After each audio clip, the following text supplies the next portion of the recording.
दाता पुरख निरभव निर्भय अकाल मूरत अजूनी सैभम गुर प्रसाद जप असच जुगा सच है भी सच नानक होसी भी सच सोचे सोच न होवे जे सोची लखवार चुपे चुप न होवे जे लाई हाल अवतार भुख्या भुख न उतरी जे बन्ना पुरिया पार सह सियाणपा लख होए ताई न चलने नाल कि सत्यारा हुई है कि कूड़ा टुटा पाल हुक्म रजाई चलना नानक लिखिया नाल हुक्मी होवन आकार हुक्म न किया जाए हुक्मी होवन जी हुक्म मिले वडियाई हुक्मी उत्तम नीच हुक्म लिख दुख सुख पाइए एक न हुक्मी बख्शीश एक हुक्म सदा पगाइए हुक्म अंदर सब को बाहर हुक्म न कोई नानक हुक्म जीव पे जाता हूँ मैं कहे ना कोई कावे को तान होवे किसे तान कावे को दात जाने निशान गावे को गुण वड्याइया चार गावे को विद्या विक्रम विचार गावे को साच करे तन घी गावे को जी ले फिर दे गावे को जापे दिशा दूर गावे को विखे हादरा दूर कतना कथी ना आवे टूट कट कट कथी कोटि कोट कोट देदा देले देथक पाए जुगा जुगंतर खाई खाए हुक्मी हुक्म चलाए राहो नानक बख्शे बेपरवाह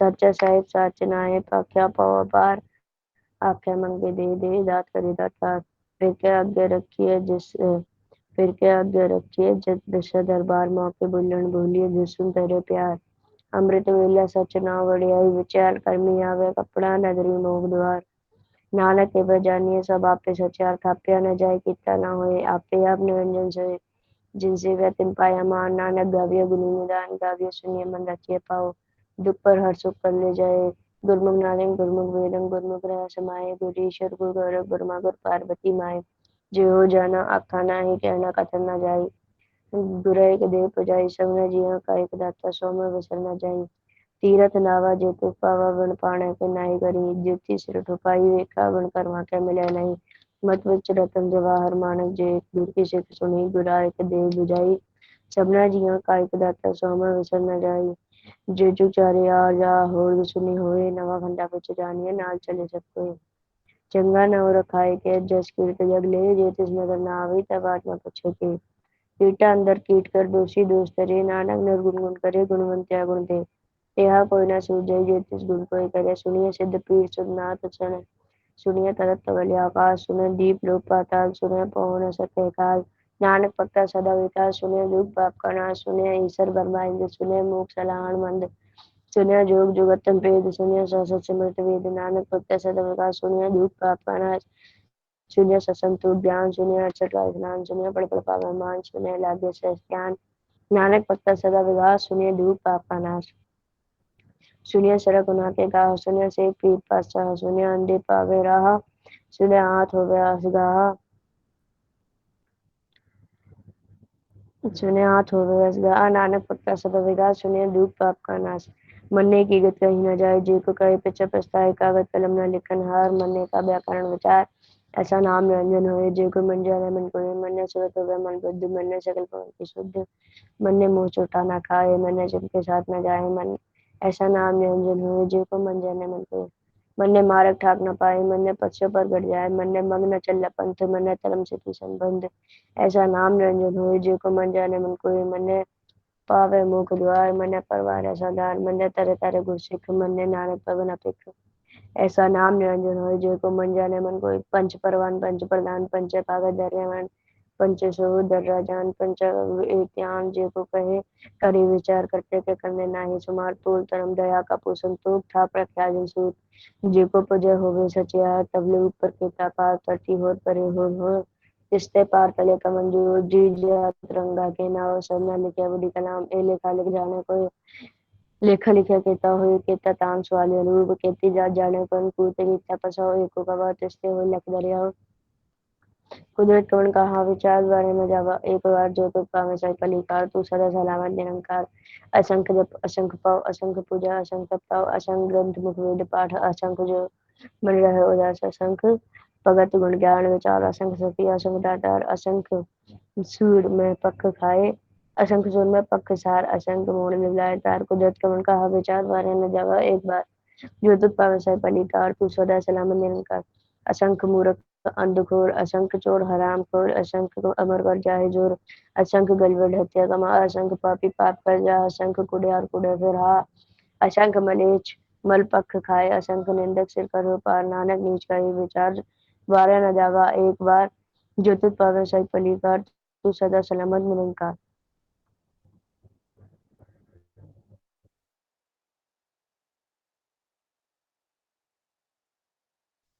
भरिए हथ पैर तन दे, पानी धोते उधरस के, मूत पलीदी कपड़ होए, दे साबुन लइए ओ धोए, भरिए मत पापा के संग, ओ धोपे ना वे के रंग, पुन्नी पापी आखण नाय, कर कर करना लिखे जाए, आपे बीज आपे ही खाओ, नानक हुक्मी आओ जाओ, तीरथ दप दया दत्त दान, जेको पावे तिलका मान, सुनिया मनिया मन कीता भाव, अंतर्गत तीरथ मल नाव, सब गुण तेरे में नाही कोय, विण गुण कीते भगत न होय, स्व सत आठ बाणी भरमाओ, सत सुहान सदा मन चाओ, कौन से वेला वखत कौन हित कौन वार, कौन श्रुति माओ कान, जित हुआ आकाश, वेल न पाया पंड थी, जे होवे लेख पुराण,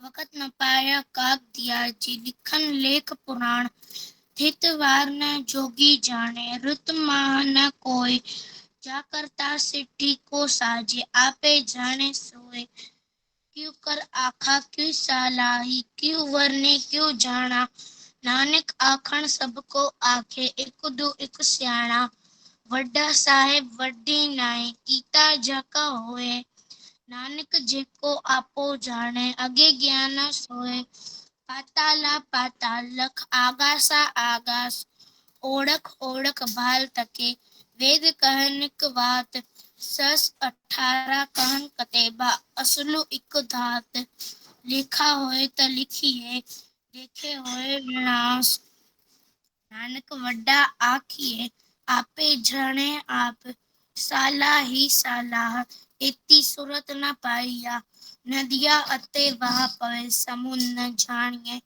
समुन सा सुल्तान, गिरा सेती माल धन, किड़ी तुलना होवनी, जतिस मनो न विसरे, अंत न सिद्धि कैण न अंत, अंत न काणे दैण न अंत, अंत न वेखण सुण न अंत, अंत न जापे क्या मन मंत, अंत न जापे कीता आकार, अंत न जापे पारावार, अंत कारण केते बिल्लाय, ताके अंत न पाए जाए, एवो अंत न जाने कोय, बहुता कहिए बहुता होय, वड्डा साहेब ऊंचा थाव, ऊंचे ऊपर ऊंचा नाव, एवड ऊंचा होए कोय, तिस ऊंचे को जाने सोय, जेवड आप जाने आप, नानक नदरी करमी दात, बहुता करम लिखया न जाए, वड्डा दाता तिल न तमाय,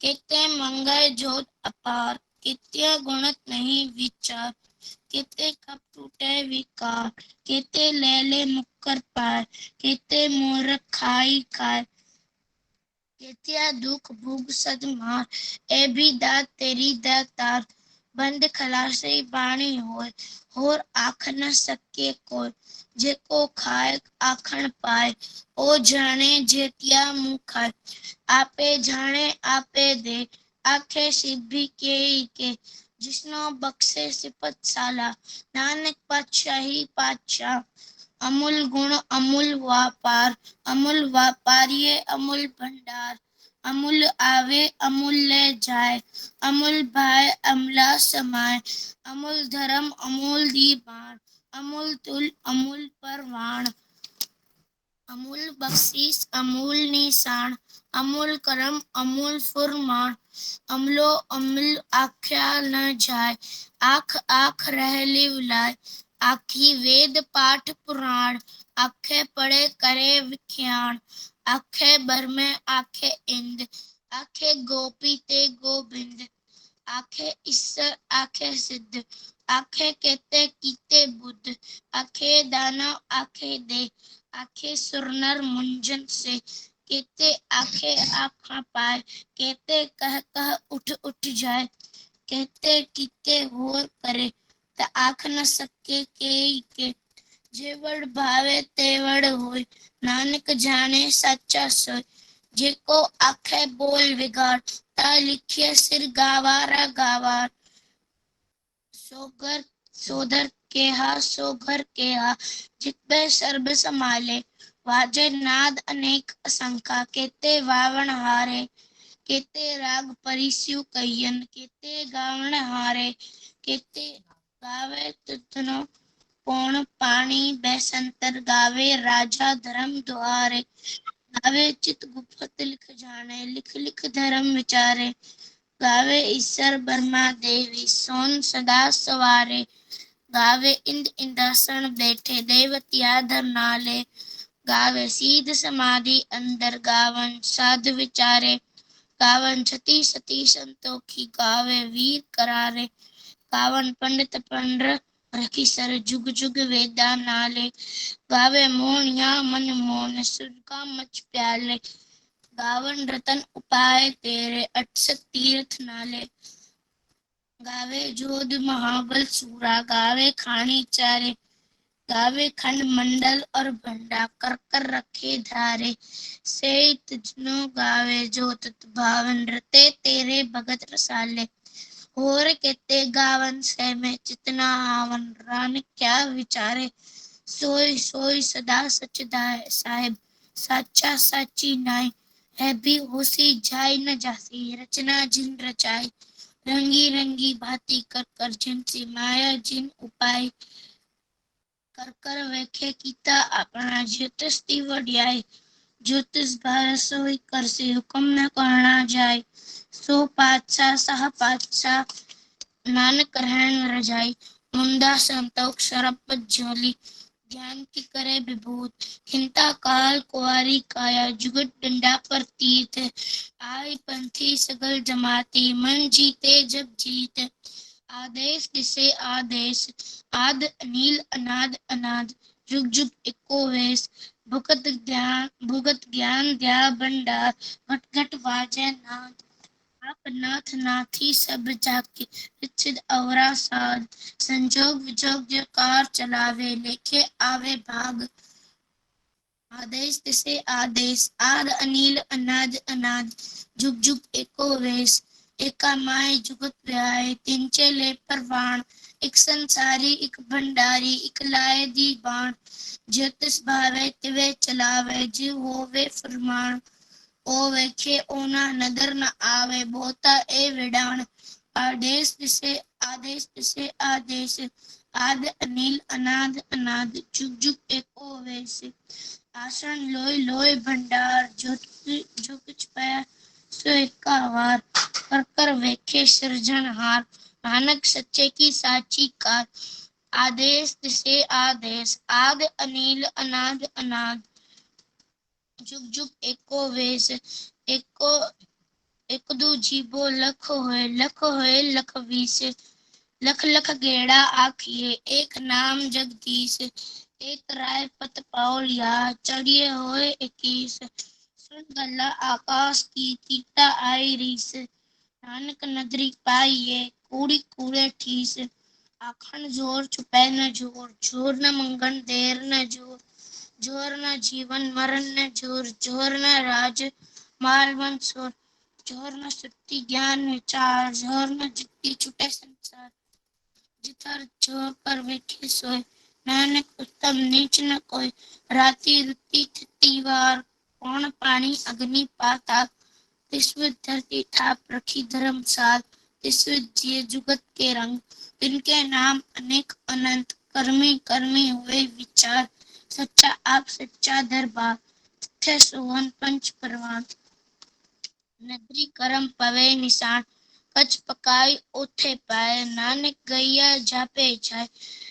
धर्म खंड का एहो धर्म ज्ञान खंड का आखो कर्म कहते पुण पानी बेसंतर कहते कान महेश कहते बर में घाड़त घड़िए रूप रंग के वेश कहते कर्म भूमि मेरे कहते कहते धूप देश कहते इंद्र चंद सूर कहते कहते मंडल देश कहते सिद्ध बुद्ध नाथ कहते कहते देवी वेश कहते दे दाना मून कहते कहते रतन समून कितिया खाने कितिया बाणे कहते पात नारंद कहते सोती सेवक कहते नानक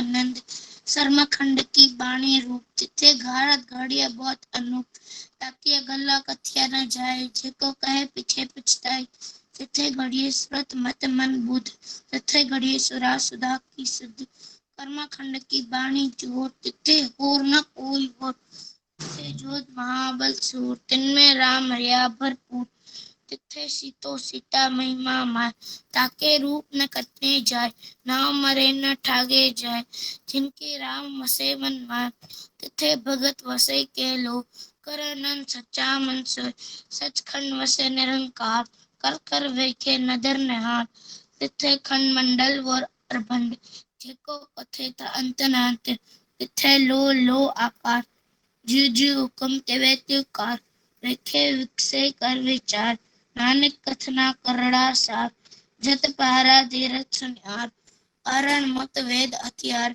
भाव खला हगन तप ताओ भांडा पाव अमृत वितार खड़ी सबद सची सटाल जिनको नदर करम तिनका नानक नदरी नदर निहार श्लोक पाण गुरु पाणी पिता माता धरत मात दिवस रात तोय दाई दाया हिले सगल जगत चंगियाइया बुरियाइया वाचे धर्म हदूर कर्मी आपो आपनी के नेड़े के दूर जिन्नी नाम ध्याया गए मसक्कत गाल नानक ते मुख उजले कीती छुट्टी नाल जिन्नी नाम ध्याया गए मसक्कत गाल नानक ते मुख उजले कीती छुट्टी नाल वाहेगुरु जी का खालसा वाहिगुरु जी की फतेह। बोले सो निहाल सत श्री अकाल। हाँ जी प्यारे प्यारे बच्चों, एक बारी गज के फतेह बुलाओ जी। वाहिगुरु जी का खालसा वाहिगुरु जी की फतेह। फतेह बुलाने का मतलब मैं अगे भी हर बारी मैं बेनती कर दिया कि चाहे तुसी घरां विच बैठे हो तुहाडी आवाज सानू नहीं आ रही, लेकिन जे तुसी गज के फतेह बुलाओगे ते तुहाडे घर दे विच फतेह दी आवाज गूंजेगी, वो बहुत जरूरी है। सो अगे तो जो फतेह बुलाई जाए तो उच्ची आवाज फतेह बुलानी है, चाहे सानू अनम्यूट नहीं करना, सानू तो नहीं सुनाई देगी, सानू पोस्टर दिखा दो, सानू पोस्टर दिखा दो, लेकिन घरां दे विच आवाज जिहड़ी है उच्ची आवाज विच फतेह दी आवाज जिहड़ी जरूर आनी चाहिए है। सो अज जपजी साहिब दा पाठ बच्चे कर रहे सन। एक बच्चा जिहड़ा पहले पाठ कर रहा सी फर्स्ट हाफ जपजी साहिब दा पहला अद्धा जिहने पाठ किया, संदीप शायद नाम है, वो बच्चे ने जो पाठ किया साफ पता लग रहा सी उस बच्चे कंठ है, उन्होंने जबानी याद है, उसके बोलन के अंदाज तो पता लग रहा सी कि उसको कंठ है, इसका क्यों बड़ी तेज स्पीड के नाल बोली जा रहा सी बोली जा रहा सी बोली जा रहा सी। लेकिन जो इत्थे पाठ करते हैं तो थोड़ी अपनी स्पीड को लिमिटेड रखना चाहिए। मितांश की स्पीड जी बिल्कुल ठीक सी, मितांश जो पाठ अद्धा इसने किया बाद इसकी स्पीड बिल्कुल ठीक सी, बड़े सहज नाल आराम नाल पाठ कर रहा सी, हालांकि याद इनू भी है, लेकिन संदीप ने बड़ी तेज स्पीड रखी। अगर तो ध्यान रखना कि जो बच्चा सामने बैठ के पाठ करे वो स्पीड थोड़ी स्लो रखे ताकि सुनने वालों ही नाल चलने में मुश्किल ना हो। जिसमें जबानी याद है वो तो फटाफट बोलता जाएगा, लेकिन जिसने गुटके तो पढ़ना है उन्होंने फिर थोड़ा जहा स्लो स्पीड चाहिए होती है, गुटके का पेज पलटना और आराम नाल पढ़ना। सो बड़ी बच्चों की हिम्मत है, बच्चे पाठ कर रहे हैं और कंठ भी कर रहे हैं। जेडे बच्चे अगे आके पाठ करते हैं जरूरी गल है कि वो बाणी को कंठ भी जरूर कर रहे हैं। सो बहुत अच्छी गल है। सो अज जपजी साहिब का पाठ हो गया और अज के दिन शायद मैसेज भी तुहानू मिल गया होगा, क्योंकि जिस महीने दे विच 5 संडे आते हैं, साल में 4 बारी आते हैं, साल में 4 बारी वो मौका आता है, जिस महीने 5 संडे आते हैं असं 5वें संडे नू किसी ना किसी विद्वान नू इनवाइट करते हैं और वो तुहाडे नाल गलबात जिहड़ी वो साझी करते हैं। और बहुत बच्चों को जेडे बच्चे रेगुलर आ रहे हैं उन्होंने बड़ी इंतजार होती है इस गल की कि ऐकी कौन आएगा और की टॉपिक होएगा और किस तरीके समझाएंगे। सो असी बेनती की सी गगनदीप सिंह जी नू, तुसी अगे भी कई बारी वो साडी क्लास आ चुके हैं, ऑफलाइन क्लास आते सी, ऑनलाइन क्लास आते हैं। सो अज दा सैशन ਅਸੀਂ ਉਹਨਾਂ ਕੋਲੋਂ ਟਾਈਮ ਮੰਗਿਆ ਸੀ। ਸੋ ਅੱਜ ਤੁਹਾਡੇ ਨਾਲ ਰੂਬਰੂ ਹੋਣਗੇ ਸਰ ਗਗਨਦੀਪ ਸਿੰਘ ਜੀ ਖਾਲਸਾ, ਸੋ ਜੋ ਬੜੇ ਹੀ ਪਿਆਰ ਨਾਲ ਆਪਣੇ ਟੌਪਿਕ ਨੂੰ ਬੜੇ ਸਰਲ ਤਰੀਕੇ ਦੇ ਨਾਲ ਤੁਹਾਨੂੰ ਸਮਝਾਉਂਦੇ ਨੇ, ਕਿਉਂਕਿ ਇੱਕ ਟੀਚਰ ਜੋ ਬੇਸਿਕ ਟੀਚਰ ਜਿਹੜਾ ਹੁੰਦਾ ਉਸ ਨੂੰ ਆਦਤ ਹੁੰਦੀ ਹੈ ਕਿ ਮੈਂ ਐਸੀ ਗੱਲ ਕਰਨੀ ਹੈ ਜਿਹੜੀ ਬੱਚਿਆਂ ਨੂੰ ਸਮਝ ਆ ਜਾਏ, ਬੱਚਿਆਂ ਦੀ ਲੈਵਲ ਤੇ ਜਾ ਕੇ। ਹਾਲਾਂਕਿ ਉਹਨਾਂ ਕੋਲ ਬਹੁਤ ਗਿਆਨ ਹੈ, ਗਿਆਨ ਬਹੁਤ ਜ਼ਿਆਦਾ ਹੈ, ਸਟੱਡੀ ਬਹੁਤ ਜ਼ਿਆਦਾ ਹੈ, ਬਹੁਤ ਪੜ੍ਹੇ ਹੋਏ ਨੇ, ਬਹੁਤ ਜ਼ਿਆਦਾ ਉਹਨਾਂ ਕੋਲ ਗਿਆਨ ਹੈ, ਲੇਕਿਨ ਜਦੋਂ ਬੱਚਿਆਂ ਦੀ ਕਲਾਸ ਆਉਂਦੇ ਨੇ ਤੇ ਬੱਚੇ ਹੀ ਬਣ ਜਾਂਦੇ ਨੇ। ਫਿਰ ਉਸ ਲੈਵਲ ਦੇ ਉੱਤੇ ਆ ਕੇ ਉਹ ਗੱਲ ਕਰਦੇ ਨੇ ਤਾਂ ਕਿ ਬੱਚਿਆਂ ਨੂੰ ਗੱਲ ਜਿਹੜੀ ਉਹ ਸਮਝ ਆ ਜਾਏ। ਸੋ ਮੈਂ ਹੁਣ ਬੇਨਤੀ ਕਰਾਂਗੀ ਅੰਗਦ ਸਿੰਘ ਜੀ, ਦੇਖੋ ਜੁਆਇਨ ਕਰ ਲਿਆ ਸਰ ਨੇ। ਹੈਲੋ, ਹਾਂਜੀ ਵਾਹਿਗੁਰੂ ਜੀ, ਮੈਂ ਇੱਥੇ ਹੀ ਹਾਂ ਜੀ। ਹਾਂਜੀ ਆ ਗਏ ਨੇ, ਵਾਹ ਵਾਹ। ਹਾਂਜੀ, ਵਾਹਿਗੁਰੂ ਜੀ ਕਾ ਖਾਲਸਾ, ਵਾਹਿਗੁਰੂ ਜੀ ਕੀ ਕਾ ਫਤਿਹ। ਖਾਲਸਾ, ਇਹਨਾਂ ਵਾਹਿਗੁਰੂ ਦੀ ਜੀ ਕੀ ਫਤਿਹ। ਤੰਦਰੁਸਤੀ ਔਰ ਚੜ੍ਹਦੀ ਕਲਾ ਵਾਸਤੇ ਇੱਕ ਜੈਕਾਰਾ ਬੋਲੇ ਸੋ ਨਿਹਾਲ, ਸਤਿ ਸ੍ਰੀ ਅਕਾਲ। ਸੋ ਮੈਂ ਹੁਣ ਟਾਈਮ ਨਹੀਂ ਜ਼ਿਆਦਾ ਲਵਾਂਗੀ, ਮੈਂ ਬੇਨਤੀ ਕਰਾਂਗੀ ਸਰਦਾਰ ਗਗਨਦੀਪ ਸਿੰਘ ਜੀ ਉਹ ਤੁਹਾਡੇ ਸਨਮੁਖ ਹੋਣਗੇ ਔਰ ਬੜੇ ਅੱਛੇ ਤਰੀਕੇ ਨਾਲ ਜੋ ਤੁਹਾਨੂੰ ਸਮਝਾਣਗੇ ਉਹਨੂੰ ਸਮਝਣ ਦੀ ਕੋਸ਼ਿਸ਼ ਕਰਨਾ। ਸਿਰਫ ਇਹ ਨਹੀਂ ਕਿ ਸੁਣ ਕੇ ਗੱਲ ਚਲੇ ਜਾਓ, ਸਮਝਣ ਦੀ ਕੋਸ਼ਿਸ਼ ਕਰੋ, ਕੁਝ ਗ੍ਰਹਿਣ ਕਰਨ ਦੀ ਕੋਸ਼ਿਸ਼ ਕਰੋ। ਸੋ ਜਦੋਂ ਬਹੁਤ ਮੁਸ਼ਕਿਲ ਨਾਲ ਟਾਈਮ ਅਸੀਂ ਮੰਗਦੇ ਆ ਇਹਨਾਂ ਕੋਲੋਂ, ਉਹਦਾ ਫਾਇਦਾ ਅਸੀਂ ਪੂਰਾ ਉਠਾਉਣਾ ਹੈ। ਸੋ ਸਾਰੇ ਬੱਚੇ ਬੜੇ ਧਿਆਨ ਨਾਲ ਸੁਣਨਗੇ, ਕਿਉਂਕਿ ਕੁਇਜ਼ ਜਿਹੜਾ ਹੈ ਉਹ ਵੀ ਇਹਦੀ ਬੇਸ ਤੇ ਹੋਏਗਾ। ਅੱਜ ਦਾ ਕੁਇਜ਼ ਵੀ ਇਸੇ ਲੈਕਚਰ ਦੀ ਬੇਸ ਤੇ ਹੋਏਗਾ। ਜੇ ਧਿਆਨ ਨਾਲ ਸੁਣੋਗੇ ਤਾਂ ਹੀ ਤੁਸੀਂ ਕੁਇਜ਼ ਕਰ ਪਾਓਗੇ। ਸੋ ਹੁਣ ਮੈਂ ਬੇਨਤੀ ਕਰਦੀ ਹਾਂ ਸਰਦਾਰ ਗਗਨਦੀਪ ਸਿੰਘ ਜੀ। ਹਾਂਜੀ ਪਿਆਰੇ ਬੱਚਿਓ, ਵਾਹਿਗੁਰੂ ਜੀ ਕਾ ਖਾਲਸਾ, ਵਾਹਿਗੁਰੂ ਜੀ ਕੀ ਵਾਹਿਗੁਰੂ ਫਤਿਹ। ਜੀ ਕੀ ਫਤਿਹ। ਇਸ ਵਾਰ ਸਾਨੂੰ ਮੌਕਾ ਮਿਲਿਆ ਸੀ ਆਪ ਜੀ ਦੇ ਆਫਲਾਈਨ ਦਰਸ਼ਨ ਕਰਨ ਦਾ ਵੀ, ਤੇ ਅੱਜ ਅਸੀਂ ਆਨਲਾਈਨ ਵੀ ਦਰਸ਼ਨ ਕਰ ਰਹੇ ਹਾਂ, ਹੈ ਨਾ। ਵਾਹਿਗੁਰੂ ਦੀ ਕਿੰਨੀ ਕਿਰਪਾ ਹੈ। ਸੋ ਸਭ ਤੋਂ ਪਹਿਲਾਂ ਤਾਂ ਵਾਹਿਗੁਰੂ ਦਾ ਬਹੁਤ ਬਹੁਤ ਸ਼ੁਕਰ ਹੈ ਜਿਹੜਾ ਆਪ ਸੰਗਤਾਂ ਦੇ ਦੀਦਾਰ ਕਰਾਉਂਦੇ ਨੇ। ਉਸ ਤੋਂ ਬਾਅਦ ਆਂਟੀ ਜੀ ਹੋਰਾਂ ਦਾ, ਹਰਜੀਤ ਆਂਟੀ ਜੀ ਹੋਰ ਹੁਕਮ ਲਾ ਕੇ ਤੇ ਮੈਨੂੰ ਇੱਧਰ ਖਿੱਚ ਕੇ ਲੈ ਹੀ ਆਉਂਦੇ ਨੇ ਕਿ ਤੁਸੀਂ ਲੈਣੀ ਹੈ ਕਲਾਸ। ਤੇ ਪਤਾ ਅੱਜ ਦਾ ਟੌਪਿਕ ਉਹਨਾਂ ਨੇ ਮੈਨੂੰ ਕੀ ਦਿੱਤਾ, how Gurbani helps in concentrating in study. ਪੜ੍ਹਾਈ ਵਿੱਚ ਗੁਰਬਾਣੀ ਸਾਡੀ ਮਦਦਗਾਰ ਕਿਵੇਂ ਹੋ ਸਕਦੀ ਹੈ, ਯਾਨੀ ਪੜ੍ਹਾਈ ਕਰਦੇ ਹੋਏ ਗੁਰਬਾਣੀ। ਕਮਾਲ ਹੋ ਗਈ, ਟੌਪਿਕ ਹੀ ਇੰਨਾ ਅੱਛਾ ਸੀ ਕਿ ਮੈਨੂੰ ਸੋਚਣਾ ਪੈ ਗਿਆ ਕਿ ਬੱਚਿਆਂ ਨੂੰ ਇੰਨੇ ਘੱਟ ਸਮੇਂ ਵਿੱਚ ਕੀ ਕੀ ਸਮਝਾਇਆ ਜਾਏ। ਸੋ ਕੋਸ਼ਿਸ਼ ਕਰਾਂਗਾ ਮੈਂ ਸਮੇਂ ਦੇ ਵਿੱਚ ਰਹਿ ਕੇ, ਇੱਕ ਵਾਰ ਮੈਨੂੰ ਸਮਾਂ ਵੀ ਦੁਬਾਰਾ ਦੱਸ ਦਿੱਤਾ ਜਾਏ ਕਿ ਮੇਰੇ ਕੋਲ ਕਿੰਨਾ ਸਮਾਂ ਹੈ। ਹਾਂਜੀ, ਅੱਧੇ ਘੰਟੇ ਦਾ ਸਮਾਂ ਤੁਹਾਡੇ ਕੋਲ। ਠੀਕ ਹੈ ਜੀ, 8:50 ਤੱਕ ਮੈਂ ਸੋਚ ਰਿਹਾ ਕਿ ਮੇਰੇ ਕੋਲ ਹਾਂਜੀ, ਸਮਾਂ। 8:45 ਠੀਕ ਹੈ, 8:45 ਤੱਕ। 45 ਤੱਕ। ਠੀਕ ਹੈ ਜੀ, ਠੀਕ ਹੈ ਜੀ। ਹਾਂਜੀ, ਸੋ ਪਿਆਰੇ ਬੱਚਿਓ, ਆਓ ਅਸੀਂ 2 ਮਿੰਟ ਵਾਹਿਗੁਰੂ ਸਿਮਰਨ ਕਰ ਲੈਂਦੇ ਹਾਂ, ਫਿਰ ਅਸੀਂ ਕਲਾਸ ਸਟਾਰਟ ਕਰਦੇ ਹਾਂ। ਇੱਕ ਵਾਰ ਮੈਂ ਬੋਲਾਂਗਾ ਤੇ ਇੱਕ ਵਾਰ ਪਿੱਛੇ ਤੁਸੀਂ ਸਾਰਿਆਂ ਨੇ ਬੋਲਣਾ, ਔਰ ਅਸੀਂ ਹੈਬਿਟ ਬਣਾਉਣੀ ਹੈ ਕਿ ਐਸਾ ਸਿਮਰਨ ਅਸੀਂ ਰੋਜ਼ ਘਰ ਬੈਠ ਕੇ ਕਰੀਏ, ਇਸ ਨਾਲ ਸਾਡੀ ਕੌਨਸੈਂਟਰੇਸ਼ਨ ਵਧੇਗੀ। ਚਲੋ ਹੱਥ ਜੋੜ ਲੈਂਦੇ ਹਾਂ। ਵਾਹਿਗੁਰੂ ਵਾਹਿਗੁਰੂ ਵਾਹਿਗੁਰੂ ਵਾਹਿਗੁਰੂ ਵਾਹਿਗੁਰੂ ਵਾਹਿਗੁਰੂ ਵਾਹਿਗੁਰੂ ਵਾਹਿਗੁਰੂ ਵਾਹਿਗੁਰੂ ਵਾਹਿਗੁਰੂ ਵਾਹਿਗੁਰੂ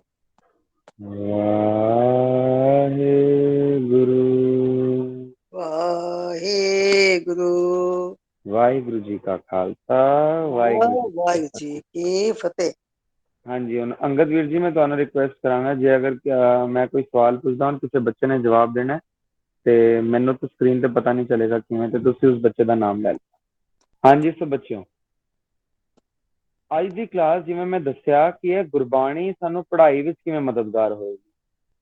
ਪਹਿਲੇ ਤੇ ਮੈਂ ਇਹ ਪੁੱਛ ਲਵਾਂ ਸਵਾਲ ਕਿ ਪੜ੍ਹਾਈ ਜ਼ਰੂਰੀ ਕਿਉਂ ਹੈ। ਪੜ੍ਹਨਾ ਤੇ ਕੋਈ ਚਾਹ ਨਹੀਂ ਰਿਹਾ। ਸਕੂਲ ਅਸੀਂ ਜਾਂਦੇ ਹਾਂ, ਸਿਰ ਦਾ ਜੰਜਾਲ ਬਣ ਜਾਂਦਾ ਹੈ, ਟੀਚਰਾਂ ਨੂੰ ਦੇਖ ਕੇ ਸਾਨੂੰ ਹੋਰ ਗੁੱਸਾ ਆਉਂਦਾ ਹੈ, ਹੋਰ ਹੋਮਵਰਕ, ਫਿਰ ਐਗਜ਼ਾਮੀਨੇਸ਼ਨ, ਫਿਰ ਹੋਰ ਪੜ੍ਹਾਈਆਂ, ਫਿਰ ਟਿਊਸ਼ਨਾਂ। ਤੇ ਪੜ੍ਹਾਈ ਜ਼ਰੂਰੀ ਕਿਉਂ ਹੁੰਦੀ ਹੈ? ਪਹਿਲੇ ਤੇ ਮੈਨੂੰ ਕੌਣ ਦੱਸੇਗਾ ਇਸ ਸਵਾਲ ਦਾ ਜਵਾਬ, ਫਿਰ ਬਾਅਦ ਚ ਅਸੀਂ ਦੇਖਾਂਗੇ ਪੜ੍ਹਾਈ ਵਿੱਚ ਮਦਦ ਕਿਵੇਂ ਕਰੇਗੀ ਗੁਰਬਾਣੀ। ਪੜ੍ਹਾਈ ਜ਼ਰੂਰੀ ਕਿਉਂ ਹੈ, ਕੋਈ ਦੱਸ ਸਕਦਾ ਹੈ? ਹਾਂਜੀ, ਜਿਸ ਬੱਚੇ ਨੂੰ ਆਉਂਦਾ ਹੈ ਉਹ ਹੈਂਡ ਰੇਜ਼ ਕਰੇਗਾ, ਜਾਂ ਫਿਰ ਅੰਗਦ ਵੀਰ ਜੀ ਨੂੰ ਪਤਾ ਚੱਲੇ ਜਿਵੇਂ, ਤਾਂ ਕਿ ਮੈਨੂੰ ਜਵਾਬ ਮਿਲ ਜਾਏ। ਨਹੀਂ ਤਾਂ ਆਪ ਜੀ ਕੋਲ ਚੈਟ ਬਾਕਸ ਹੈ, ਤੁਸੀਂ ਉਸ ਤੇ ਵੀ ਲਿਖ ਸਕਦੇ ਹੋ ਸ਼ਾਇਦ। ਅੱਜ ਵਿੱਚ ਚੈਟ ਵਿੱਚ ਤੁਸੀਂ ਲਿਖ ਸਕਦੇ ਹੋ ਜੇ ਤੁਹਾਨੂੰ ਆਨਸਰ ਪਤਾ ਹੈ ਤਾਂ। ਉਸ ਵਿੱਚ ਆਨਸਰ ਨਾ ਪਤਾ ਹੋਣ ਵਾਲੀ ਤੇ ਕੋਈ ਗੱਲ ਨਹੀਂ ਹੈ ਬੱਚਿਓ, ਕਿਉਂਕਿ ਦੇਖੋ ਹੁਣ ਤੁਸੀਂ ਸਾਰੇ ਹੀ ਪੜ੍ਹ ਰਹੇ ਹੋ, ਹੁਣ ਤੁਸੀਂ ਲਿਖ ਕੇ ਦੱਸੋ ਮੈਨੂੰ ਕਿਉਂ ਪੜ੍ਹ ਰਹੇ ਹੋ, ਵਾਟ ਰੀਜ਼ਨ ਯੂ ਪੀਪਲ ਆਰ ਸਟੱडिंग। ਕੋਈ ਤਾਂ ਰੀਜ਼ਨ ਹੋਏਗਾ, ਵੀਰ ਜੀ ਤੁਸੀਂ ਰੀਜ਼ਨ ਦੱਸੋ। ਹਾਂਜੀ ਵੀਰ ਜੀ ਮੈਨੂੰ ਪਤਾ ਹੈ ਆਨਸਰ। ਹਾਂਜੀ ਦੱਸੋ। ਵੀਰ ਜੀ ਇਹਦੇ ਨਾਲ ਅਸੀਂ ਅੱਛੇ ਇਨਸਾਨ ਬਣਦੇ ਆ ਤੇ ਇਹਦੇ ਨਾਲ ਸਾਡਾ ਫਿਊਚਰ ਹੁੰਦਾ। ਅੱਛਾ, ਪੜ੍ਹਾਈ ਨਾਲ ਹੀ ਇਹਨਾਂ ਆਪਣਾ ਫਿਊਚਰ ਸਵਾਰਦੇ ਨੇ। ਇੱਕ ਹੋਰ ਚੈਟ ਤੇ ਆਨਸਰ ਹੈ ਅੱਗੇ ਵਧਣ ਲਈ। ਕਿੱਧਰ ਅੱਗੇ ਵਧਣ ਲਈ?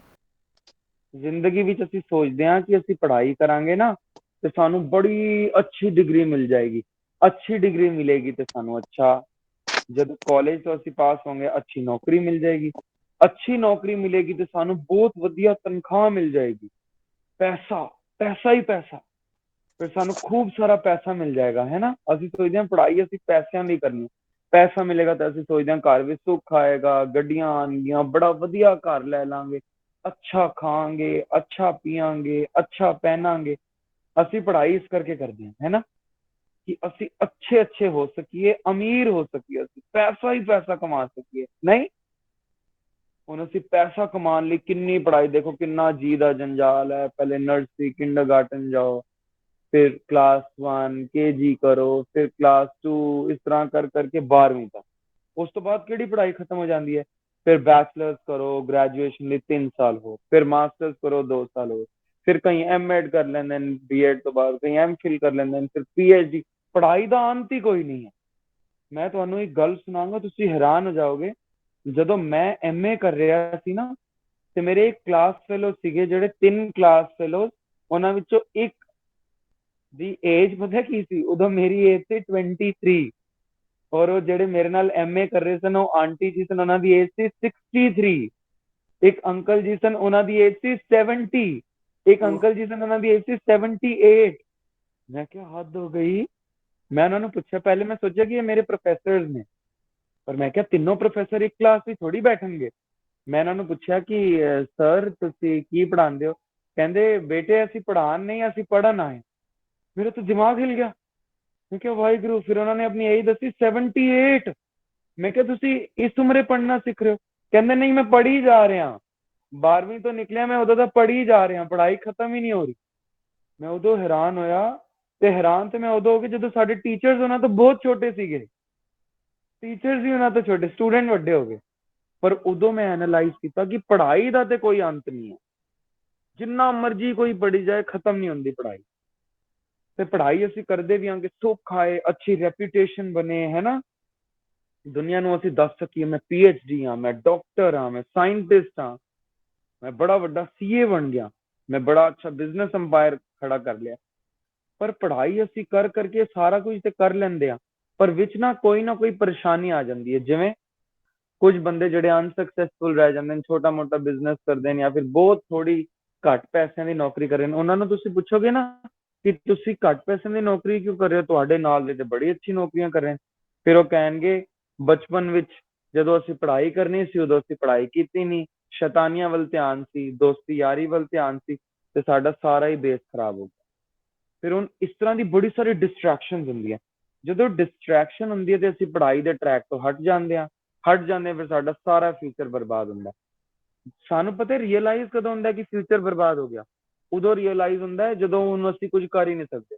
ਜਿਵੇਂ ਮੈਂ ਤੁਹਾਨੂੰ ਦੱਸਦਾ, ਮੈਂ ਨਾ ਆਰਮੀ ਜੁਆਇਨ ਕਰਨੀ ਸੀ। ਹੁਣ ਮੈਂ ਟੀਚਰ ਹਾਂ, ਕੈਮਿਸਟਰੀ ਪੜ੍ਹਾਉਂਦਾ ਸਕੂਲ ਵਿੱਚ, ਮੈਂ ਆਰਮੀ ਜੁਆਇਨ ਕਰਨੀ ਸੀ।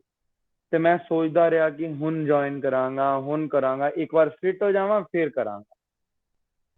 ਮੈਂ ਸੋਚ ਕੇ ਚਲੋ ਠੀਕ ਹੈ ਮੈਂ ਜੁਆਇਨ ਕਰਾਂਗਾ। ਪਹਿਲੇ ਮੈਂ ਐਨਡੀਏ ਦਾ ਸੋਚਿਆ, 19 ਸਾਲ ਉਸਦੀ ਉਮਰ ਸੀ। ਮੈਂ 20 ਸਾਲ ਤੋਂ ਬਾਅਦ ਸੋਚਿਆ ਜੁਆਇਨ ਕਰਨ ਦਾ, ਉਮਰ ਨਿਕਲ ਗਈ ਤੇ ਗਿਆ ਮੇਰੇ ਹੱਥੋਂ ਐਨਡੀਏ। ਉਸ ਤੋਂ ਬਾਅਦ ਮੈਂ ਸੋਚਿਆ ਆਰਮੀ ਜੁਆਇਨ ਕਰਾਂਗਾ। ਸੋਚ ਕੇ ਉਸਦੀ ਲਾਸਟ ਏਜ ਸੀ 25। ਜਦੋਂ ਮੈਂ 27 ਦਾ ਹੋ ਗਿਆ, ਉਦੋਂ ਮੈਨੂੰ ਰੀਅਲਾਈਜ਼ ਹੋਇਆ, ਓਹੋ ਇਹ ਕੀ ਹੋ ਗਿਆ। ਯਾਨੀ ਮੈਂ ਇੰਨਾ ਡਿਸਟਰੈਕਟਡ ਸੀ ਕਿ ਮੈਨੂੰ ਪਤਾ ਹੀ ਨਹੀਂ ਚੱਲਿਆ ਕਿ ਕਦੋਂ ਹੱਥੋਂ ਉਮਰ ਨਿਕਲ ਗਈ, ਸਮਾਂ ਨਿਕਲ ਗਿਆ, ਪੜ੍ਹਾਈ ਚਲੀ ਗਈ ਔਰ ਮੇਰਾ ਫਿਊਚਰ ਜ਼ੀਰੋ ਹੋ ਗਿਆ। ਸੋ ਪੜ੍ਹਾਈ ਵੀ ਡਿਸਟਰੈਕਸ਼ਨ ਬਹੁਤ ਹੈ ਨਾ। ਤੁਸੀਂ ਵੀ ਦੇਖਦੇ ਹੋ, ਸਕੂਲ ਜਾਂਦੇ ਹੋ, ਬੱਚੇ ਕਹਿੰਦੇ ਨੇ ਟੀਚਰ ਪੜ੍ਹਾ ਰਹੀ ਤੁਸੀਂ ਖਸ ਖਸ ਖਸ ਖਸ ਗੱਲਾਂ ਕਰਦੇ ਆ ਹੈ ਨਾ, ਗੱਲਾਂ ਕਿੰਨੀ ਅੱਛੀ ਲੱਗਦੀਆਂ। ਓਏ ਓਏ ਉਹਦੇ ਉਸਨੂੰ ਚੱਲ ਉਸਨੂੰ ਦੁਖੀ ਕਰਦੇ ਆ, ਉਸਨੂੰ ਮਾਰਦੇ ਆ ਹੈ ਨਾ, ਉਸਦੀ ਕਾਪੀ ਫਾੜ ਦਿੰਦੇ, ਉਸਦਾ ਕੱਪੜੇ ਖਿੱਚਾਂਗੇ, ਕਿਸੇ ਨੂੰ ਚੁੰਡੀ ਵੱਢ ਦਾਂਗੇ, ਕਿਸੇ ਨੂੰ ਦੁਖੀ ਕਰਾਂਗੇ। ਜਾਂ ਫਿਰ ਚਲੋ ਸਭ ਤੋਂ ਵਧੀਆ ਤਰੀਕਾ ਮੈਮ ਨੂੰ ਪੁੱਛਦੇ ਆ, ਮੈਮ ਮੈਂ ਆਈ ਗੋ ਟੂ ਵਾਸ਼ਰੂਮ, ਫਿਰ ਸਾਰਾ ਸਕੂਲ ਘੁੰਮ ਕੇ ਆਉਂਦੇ ਆ। ਪੜ੍ਹਾਈ ਜਾਏ ਜੋ ਮਰਜ਼ੀ ਮੈਮ ਕਰਾਈ ਜੇ, ਸਾਨੂੰ ਕੀ ਲੈਣ ਦੇਣਾ, ਅਸੀਂ ਤੇ ਸਕੂਲ ਘੁੰਮਣਾ। ਤੇ ਅਸੀਂ ਬੜੇ ਮਾਣ ਨਾਲ ਕਹਿੰਦੇ ਆ, ਬੜੇ proudly we say two are friends, ਤੈਨੂੰ ਪਤਾ ਹੈ ਅੱਜ ਮੈਂ ਬੰਕ ਕਰਕੇ ਆਇਆ ਕਲਾਸ। ਇੰਨਾ ਪਤਾ ਹੀ ਨਹੀਂ ਕਿ ਸਾਡਾ ਕੀ ਲਾਸ ਹੋ ਰਿਹਾ ਹੈ ਨਾ। ਫਿਰ ਤੁਹਾਨੂੰ ਤੁਸੀਂ ਘਰ ਆਉਂਦੇ ਹੋ, ਬਜ਼ੁਰਗ ਹਨ, ਮਾਤਾ ਜੀ, ਪਿਤਾ ਜੀ, ਦਾਦਾ ਦਾਦੀ ਜੀ ਹਨ, ਨਾਨਾ ਨਾਨੀ ਜੀ ਹਨ, ਪੜੋਸੀ ਹਨ, ਫਿਰ ਗੁਰਦੁਆਰੇ ਜਾਂਦੇ ਹੋ, ਭਾਈ ਸਾਹਿਬ ਨੇ, ਫਿਰ ਕੈਂਪ ਵੀ ਅਟੈਂਡ ਕਰਦੇ ਹੋ। ਸਾਰੇ ਕਹਿੰਦੇ ਨੇ ਪਾਠ ਕਰੋ, ਪੜ੍ਹਾਈ ਵੀ ਅੱਛੀ ਹੋ ਜਾਏਗੀ। ਮੈਨੂੰ ਸਮਝ ਨਹੀਂ ਆਉਂਦੀ, ਮੈਂ ਬੋਲਾਂਗਾ ਸੋਚਾ ਸੋਚ ਨਾ ਹੋਵੇ, ਜੇ ਸੋਚੀ ਲਖਵਾਰ ਚੁੱਪਾ ਚੁੱਪ ਨਾ ਹੋਵੇ, ਜੇ ਲਾਏ ਰਾਲੇ, ਇਸ ਨਾਲ ਪੜ੍ਹਾਈ ਕਿਵੇਂ ਠੀਕ ਹੋਏਗੀ। SST ਦਾ ਪੇਪਰ ਹੋਏ ਤੇ ਮੈਂ ਕਹਾਂ ਇੱਕ ਓੰਕਾਰ ਸਤਨਾਮ ਕਰਤਾ ਪੁਰਖ ਨਿਰਭਉ ਨਿਰਵੈਰ ਅਕਾਲ ਮੂਰਤ ਅਜੂਨੀ ਸੈਭੰ ਗੁਰ ਪ੍ਰਸਾਦਿ, ਚੌਪਈ ਸਭ ਕਰੀ ਜਾਵਾਂ, ਪੜ੍ਹਾਈ ਠੀਕ ਹੋ ਜਾਏਗੀ ਇਸ ਨਾਲ। ਮੈਨੂੰ ਤੇ ਸਾਰੇ ਇਹੀ ਕਹਿੰਦੇ ਰਹੇ, ਮੇਰੀ ਮੰਮੀ ਇਹੀ ਕਹਿੰਦੀ ਰਹੀ ਕਿ ਪਾਠ ਕਰ, ਪਾਠ, ਤੇਰੀ ਪੜ੍ਹਾਈ ਵਿੱਚ ਬੜੇ ਵਧੀਆ ਨੰਬਰ ਆਉਣਗੇ। ਮੈਨੂੰ ਤਾਂ ਸਮਝ ਨਹੀਂ ਆਉਂਦੀ ਸੀ ਮੰਮੀ ਕੀ ਕਹੀ ਜਾ ਰਹੀ ਹੈ। ਮੈਂ ਕਿਹਾ ਮੰਮੀ ਇੰਨੀ ਡਿਸਟਰੈਕਸ਼ਨ ਹੁੰਦੀ ਹੈ ਪੜ੍ਹਾਈ ਵਿੱਚ, ਮੈਨੂੰ ਟੈਲੀਵਿਜ਼ਨ ਇੰਨਾ ਵੱਡਾ ਡਿਸਟਰੈਕਸ਼ਨ ਹੈ, ਦੋਸਤ ਯਾਰ ਇੰਨਾ ਵੱਡਾ ਡਿਸਟਰੈਕਸ਼ਨ ਹੈ, ਖਾਣਾ ਪੀਣਾ, ਚਲੋ ਪੀਜ਼ੇ ਤੇ 버ਗਰ 3-3 4-4 ਘੰਟੇ ਅਸੀਂ ਮੈਕਡੋਨਲਡ ਵਿੱਚ ਹੀ ਬੈਠੇ ਹਾਂ, ਕਿੰਨੀ ਵੱਡੀ ਡਿਸਟਰੈਕਸ਼ਨ ਹੈ। ਤੇ ਪਾਠ ਕਿਵੇਂ ਠੀਕ ਕਰੇਗੀ, ਮੈਂ ਮੰਮੀ ਨੂੰ ਪੁੱਛਦਾ ਸੀ। ਫਿਰ ਮੰਮੀ ਨੇ ਮੈਨੂੰ ਇੱਕ ਟ੍ਰਿਕ ਦੱਸੀ, ਪਾਠ ਕਿਵੇਂ ਕੌਨਸੈਂਟਰੇਸ਼ਨ ਵਧਾਏਗੀ। ਪਤਾ ਉਹ ਟ੍ਰਿਕ ਮੈਂ ਤੁਹਾਨੂੰ ਦੱਸਾਂਗਾ ਅੱਜ। ਆਨੰਦ ਸਾਹਿਬ ਕੌਣ ਕੌਣ ਪੜ੍ਹਦਾ ਹੈ? ਆਨੰਦ ਸਾਹਿਬ ਮੈਨੂੰ ਦੱਸ ਦਿਓ। ਆਨੰਦ ਸਾਹਿਬ, ਸ਼ਾਬਾਸ਼, ਹੱਥ ਖੜੇ ਕਰ ਰਹੇ ਨੇ। ਇੱਕ ਨਾ ਸਾਡੇ ਕੋਲ ਅਸੀਂ ਦੋ ਤਰ੍ਹਾਂ ਦੇ ਆਨੰਦ ਸਾਹਿਬ ਪੜ੍ਹਦੇ ਹਾਂ। ਇੱਕ ਤੇ 5 ਪੌੜੀਆਂ ਵਾਲਾ, ਜਿਹੜਾ 5 ਪੌੜੀਆਂ ਸਟਾਰਟਿੰਗ ਦੀ ਪੜ੍ਹ ਕੇ ਇੱਕ ਆਖਰੀ ਦੀ 6ਵੀਂ ਪੌੜੀਆਂ ਪੜ੍ਹ ਕੇ ਤੇ ਸਮਾਪਤੀ ਕਰ ਦਿੰਦੇ ਆ, ਦੀਵਾਨ ਦੀ ਸਮਾਪਤੀ ਵਾਲੀ। ਇੱਕ ਆਨੰਦ ਸਾਹਿਬ ਜਿਹੜਾ ਨਿਤਨੇਮ ਵਿੱਚ ਪੜ੍ਹਦੇ ਆ। ਉਸ ਨਿਤਨੇਮ ਵਿੱਚ ਜਿਹੜਾ ਆਨੰਦ ਸਾਹਿਬ ਆਇਆ ਹੈ, ਉਸ ਵਿੱਚ 40 ਪੌੜੀਆਂ। ਉਸ ਵਿੱਚ ਮੇਰੀ ਮੰਮੀ ਨੇ ਗੁਟਕਾ ਸਾਹਿਬ ਖੋਲ ਕੇ ਮੈਨੂੰ ਦਿੱਤਾ, ਕਹਿੰਦੇ ਤੇਰੇ ਕੋਲ ਜਿੰਨੀ ਵੀ ਡਿਸਟਰੈਕਸ਼ਨ ਹੈ, ਆਨੰਦ ਸਾਹਿਬ ਸਾਰੀ ਡਿਸਟਰੈਕਸ਼ਨ ਦੂਰ ਕਰ ਸਕਦਾ ਹੈ। ਆਨੰਦ ਸਾਹਿਬ ਦਾ ਨਾਮ ਹੀ ਆਨੰਦ, ਤੈਨੂੰ ਖੁਸ਼ ਕਰ ਦੇਗਾ। ਮੈਂ ਕਿਹਾ ਹੈ, ਇਸ ਤਰ੍ਹਾਂ ਵੀ ਹੋ ਸਕਦਾ? ਮੈਂ ਤੇ ਬੜਾ ਹੈਰਾਨ ਹੋਇਆ। ਮੈਂ ਕਿਹਾ ਦੱਸੋ ਕਿਵੇਂ? ਮੰਮੀ ਕਹਿੰਦੀ ਤੂੰ ਮੈਨੂੰ ਦੱਸ, ਤੇਰੀ ਅੱਖਾਂ ਕਰਕੇ ਤੈਨੂੰ ਕੀ ਡਿਸਟਰੈਕਸ਼ਨ ਹੈ।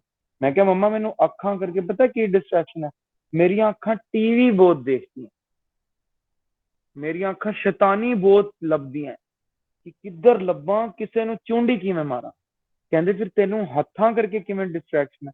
ਮੈਂ ਕਿਹਾ ਮੇਰੇ ਹੱਥ ਬੜੇ ਚਲਾਕ ਨੇ, ਹੋਮਵਰਕ ਕਰਦੇ ਚਲਦੇ ਹੀ ਨਹੀਂ, और WhatsApp पे मैसेज दोस्तों ਨੂੰ ਪਾਣਾ ਹੈ, PUBG ਖੇਲਣੀ, ਉਂਗਲਾਂ ਫਟਾਫਟ ਡਾਂਸ ਕਰਦੀਆਂ।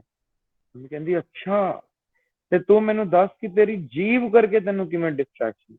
ਮੈਂ ਕਿਹਾ ਮੰਮੀ ਮੇਰੀ ਜੀਭ ਜਦੋਂ ਪੜ੍ਹਾਈ ਦੇ ਸਵਾਲ ਜਵਾਬ ਕਰਨੇ ਹੁੰਦੇ ਨੇ, ਟਿਊਸ਼ਨ ਵਾਲੀ ਮੈਮ ਬੋਲਦੀ ਤੇ ਉਦੋਂ ਜਵਾਬ ਹੀ ਨਹੀਂ ਨਿਕਲਦੇ, ਯਾਦ ਹੀ ਨਹੀਂ ਕੀਤੇ ਹੁੰਦੇ। ਹਾਂ ਗੱਲਾਂ ਕਰਨੀਆਂ, ਟਨਾ ਟਨ ਜੀਭ ਚਲਦੀ ਰਹਿੰਦੀ ਹੈ, ਬਿਨਾਂ ਰੁਕੇ ਬਿਨਾਂ ਥਕੇ।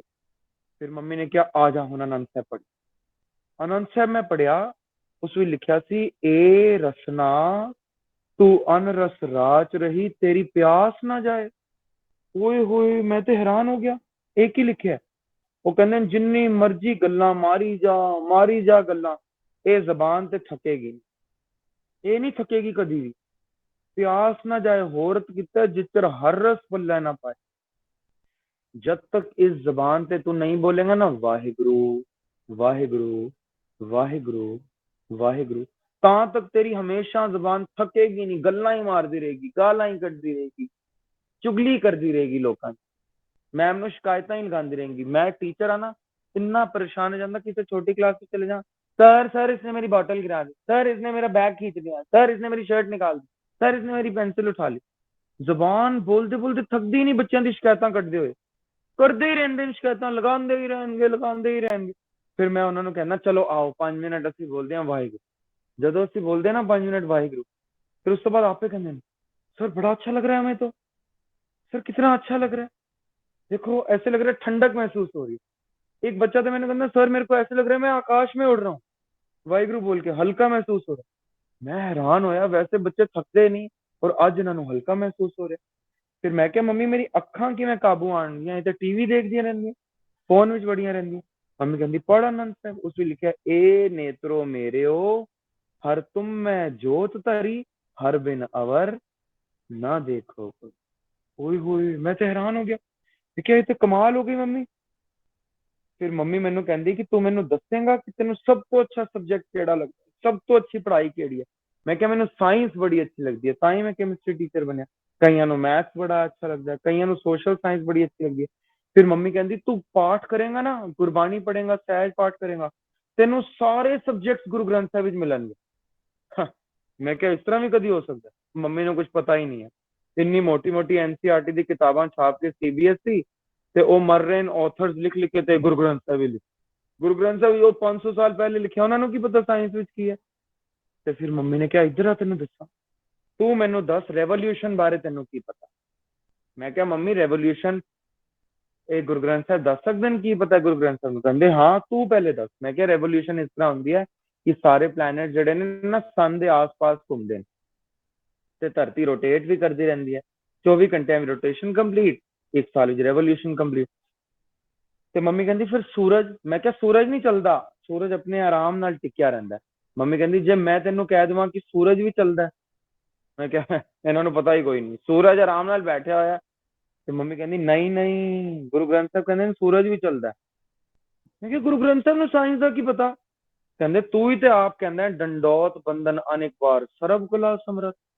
ਉਹ ਤੇ ਸਾਰੀ ਕਲਾ ਸਮਰੱਥ ਹੈ, ਸਾਰਾ ਕੁਝ ਜਾਣਦਾ ਗੁਰੂ, ਤੇ ਗੁਰੂ ਨੂੰ ਸਾਇੰਸ ਨਹੀਂ ਪਤਾ ਹੋਏਗੀ? ਮੈਂ ਕਿਹਾ ਅੱਛਾ ਤੁਸੀਂ ਦੱਸੋ ਕਿੱਥੇ ਲਿਖਿਆ ਕਿ ਸੂਰਜ ਚੱਲਦਾ ਹੈ?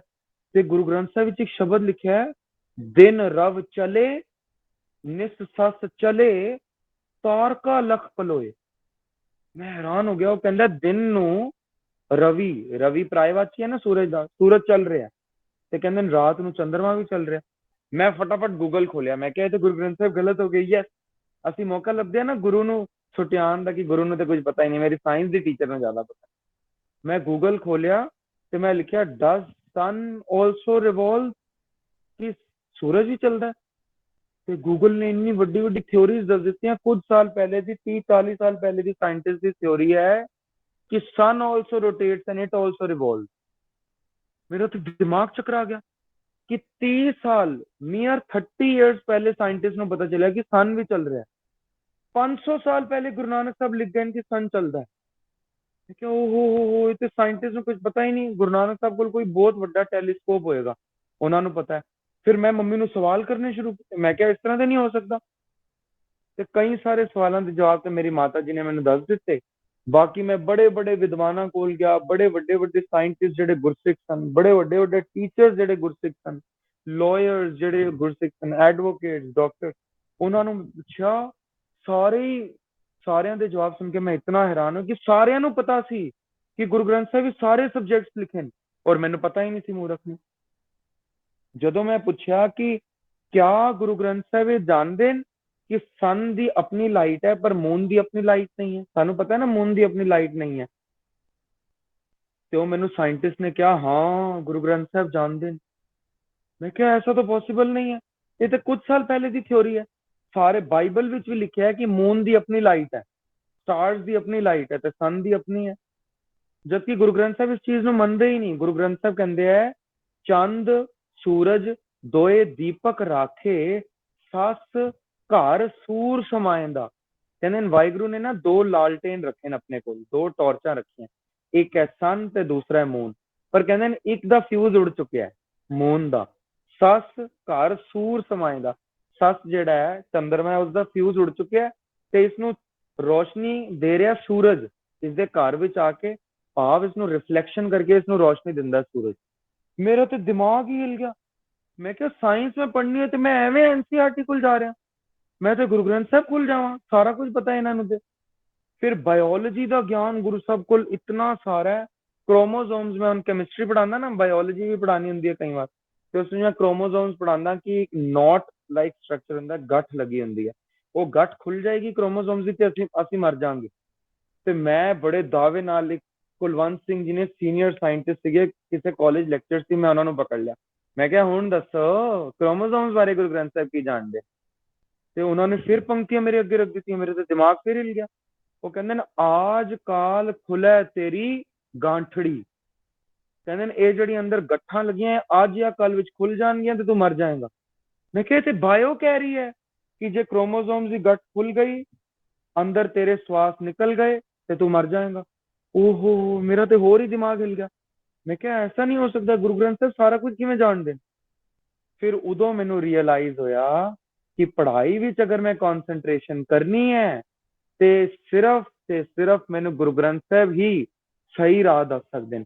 ਹੁਣ ਮੈਂ ਤੁਹਾਡੇ ਕੋਲ ਵੱਡੇ ਵੱਡੇ ਐਗਜ਼ਾਮਪਲ ਦੱਸਾਂ। Doctor Manmohan Singh, ex prime minister of India, ਉਹਨਾਂ ਦੇ ਇੱਕ ਸਟੂਡੈਂਟ ਨੇ ਡਾਕਟਰ ਬ੍ਰਿਜਪਾਲ ਸਿੰਘ, ਤੁਸੀਂ ਨਾਮ ਨੋਟ ਕਰ ਸਕਦੇ ਹੋ, ਡਾਕਟਰ ਬ੍ਰਿਜਪਾਲ ਸਿੰਘ।